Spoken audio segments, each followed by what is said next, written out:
Torah Life Ministries come out of the world. Messiah people seek the truth. Hello everybody, it's Paul Neeson with Torah Life Ministries, and we're reading the Torah portion for this coming week. The Torah portion is the instructions or the teaching from the first 5 books of the scriptures, and we're actually looking at Numbers. We're looking at Numbers 31 to Numbers 32, 42, continuing this series, and each week we look at one of these sections of the first 5 books of the Bible, because that is known as the foundation of all scripture, and what Yeshua Messiah taught from himself when they said he stood up and he read from the Torah. That's what he was reading. And we look here at starting off in the original Numbers of 30. It says, Moses spoke to the heads of the tribes of the people of Israel, and he said, "Here is what our Creator has ordered." And how many times have we seen Moses in the scriptures starting off saying, "Here is what he has ordered"? Basically, Moses is showing and saying that I am the messenger of the Most High. I am giving you his message. This is not coming from me, it's coming from him. So when the people have a disagreement with what Moses is saying, the disagreement really isn't with Moses, it's with our Creator. And this is why our Creator, his anger blazed so much and so often, because the people acted like the word was coming from Moses, but it really wasn't coming from Moses. It was coming from up above, from the Father, through Moses being the messenger. Well, here's what he says in this verse. He says, when a man makes a vow to a wonderful Creator, or formally obligates himself by swearing an oath, he is not to break his word, but he's to do everything that he said he would do. And we look in Matthew 5, we see the same thing where Yeshua is teaching, saying, not only is he saying what is said here, but he says, this is why I say don't even make a vow, because you're going to be held to it, and there are consequences for breaking it, and you can't break it if you didn't make it. And basically, you have to think very seriously before you make a vow, and most people don't, especially today. Even the most important vow of accepting Yeshua as Messiah. Basically, people just say that I'm going to accept him into my life now, but their life doesn't change. They don't have any desire or passion to follow and understand his guidelines and instructions. So basically, not only did they lie from this oath, but they actually disrespected everything he stands for by saying one thing and doing the other. So here it's saying not even to do this, because these vows are binding once you make them. We go down to Numbers 31 and we see, continuing on the previous story of what happened with Balaam and Balak and the Midianite women seducing the Israeli man. It says in Numbers 31 that our Creator said to Moses, on behalf of the people of Israel, take vengeance on the Midianites. After that, you will be gathered to your people. Basically, he was told to kill every one of the Midianites that created this issue of the Israelites, this plague that happened that we saw last week that Phinehas had to stop. But we see here, it says in Numbers 31:7, they fought against the Midianites, and as our Creator had ordered Moses, they killed every male. They killed all the kings as well. The people of Israel took captive the women of the Midianites. But this was a problem. And we see here, Moses said to his warriors, he said, why did you let the women live? He said, these are the ones that caused the plague to begin with. And why did you let them do this? We were to destroy the Midianites and not take captive all the women, especially the women that created this problem to begin with. You see, the Midianite women were women of the world, not women of the word, just like women of the world today. Very seductive in their ways, not having Torah on their heart or the instructions of our Creator, and their desires or their goals were different. And the goals of the Midianite women were to get the Israeli man away from our wonderful Creator and to believe in other gods and to defile themselves.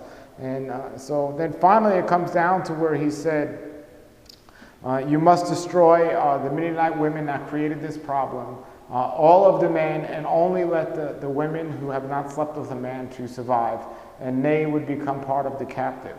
And those were the instructions, and that ultimately is what happened. There's a reason why our Creator gives these instructions and guidelines, and it might seem in today's world and thinking that, with all the killing that's taking place, but remember, killing is only taking place as a result of disobeying our Creator to begin with. If we're obedient to His word, He doesn't have all this killing taking place. No, He has the disobedient are suffering from their own consequences. There's no negative consequence of following the word of our Creator. It's only when you disobey, blatantly disobey, and live a life against the word, that you're going to suffer consequences, whether it's losing in a war, or death, or disease, or something else.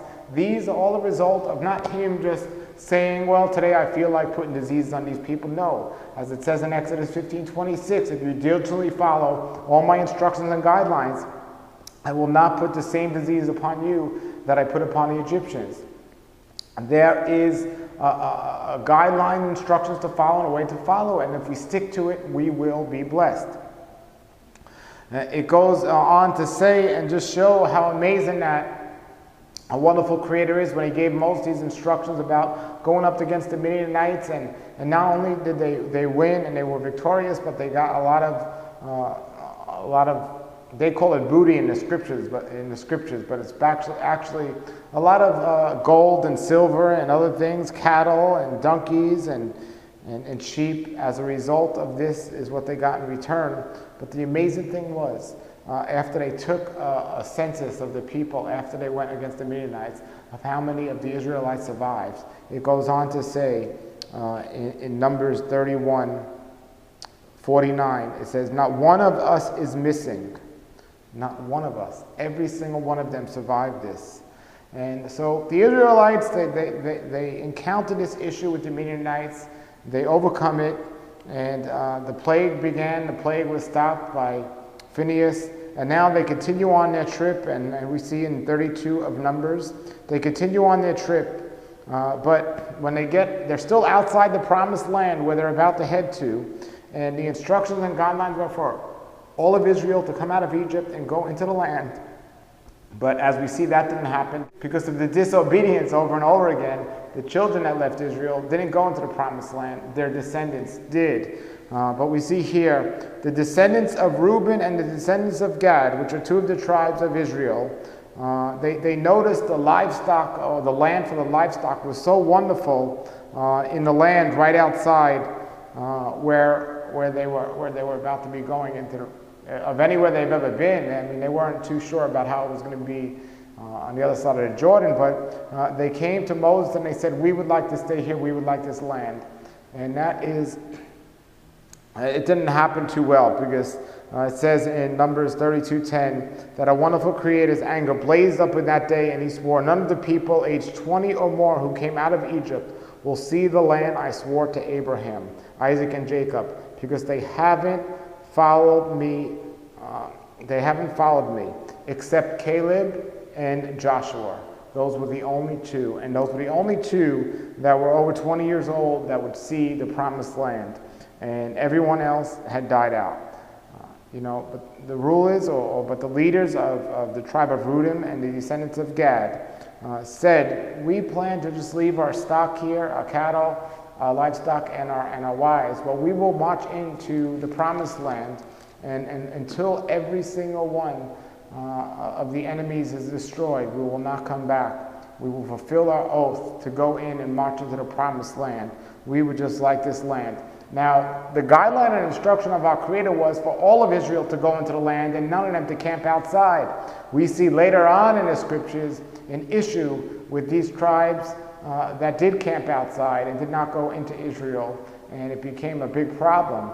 But for this instance, Moses said, okay, if you will do as you say, and all your soldiers and all the men will come into the land of Israel and destroy all of the people, that the enemies that are there, then you can have this land. You can come back to this land. But only after you do that, only after it's done.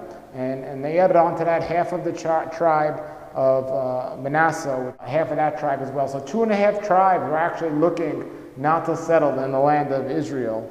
And this we will see later on created an issue. But it's a wonderful, I don't want to say story, because some people might not understand the significance of it and might not think it's as true and amazing as it is. The wonderful history of where the Israelites were, what they came from, and it's proven. I mean, they found artifacts and they found all the historical sites. This is not just something that's made up, folks. You cannot, think that this is stories and just fiction. This is true history. And if we know our history and we learn from the mistakes of others, it'll help us be more righteous.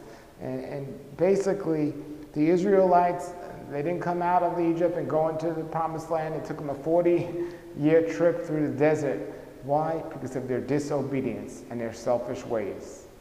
Well, we have to learn from our mistakes. Yeshua Messiah came to teach the Torah, but to also point out the mistakes that were by the Israelites back then. And we need to do better today. And we have something today we didn't have then. We have the blood of Messiah to cover us. Many people think in error that grace is an excuse to live in sin. No. Grace is that wonderful strength to take away our sin nature and help us overcome and get there and live on a more righteous path. All right, everybody? And the mercy of Messiah is going to let us have time to figure it out, but time will run out. So I pray that you will, if you haven't already, consider accepting Messiah, or at least study the Word and understand the importance of why we need to do that. And we can be blessed. Because without that, none of us can achieve the ability to go to this wonderful place after we leave this place where we're here for a temporary time. If you want any more information about the Bible, the Torah, or just being obedient to our Creator's words, you can check out my website, healthwatchman.com. You could also look at previous episodes of the Torah portions and my new series, Yeshua Said, at healthwatchman.com as well. Post any questions or comments under the video here. And thanks for checking us out. Have a great Shabbat next week. If you're not following or observing the Shabbat, well, not only is that the fourth command, that's a command that's spoken about more than any other command in the Scriptures. So you need to be learning and observing that with a passion and a joy. I'll look into the Scriptures for that. All right, everybody, until then, have a great week and have a great Shabbat next week, and shalom, shalom.